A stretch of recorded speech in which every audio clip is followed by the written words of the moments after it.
கடந்த பல ஆண்டுகளாக இந்திய விமானப்படையில் பெரும் பங்கு வகித்த MiG-21 வகை போர் விமானங்கள் இன்றுடன் ஓய்வு பெற உள்ளன.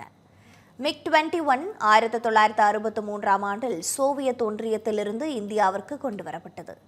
1971 இந்தியா பாகிஸ்தான் போர், கார்கில் போர் என பல முக்கியமான நேரங்களில் இந்த விமானம் தனது வீரத்தை வெளிப்படுத்தியது. வானின் காவலன் என்று அழைக்கப்பட்ட MiG-21 இந்திய வான்படைக்கு நம்பிக்கையூட்டிய ஒரு சாதனையாக இருந்தது. ஆனால் தொழில்நுட்ப முன்னேற்றம் மற்றும் பாதுகாப்பு சிக்கல்களை கருத்தில் கொண்டு இந்த விமானம் படிப்படியாக ஓய்வு பெறும் திட்டத்தில் சேர்க்கப்பட்டது. 60 ஆண்டு காலமாக இந்திய வான்படையின் பாதுகாப்பு மற்றும் போர் திட்டங்களில் அசைக்க முடியாத பங்கு வகித்த MiG-21 போர் விமானம் தன்னுடைய இறுதி பறப்பை மேற்கொண்டு ஓய்வு பெறுகிறது.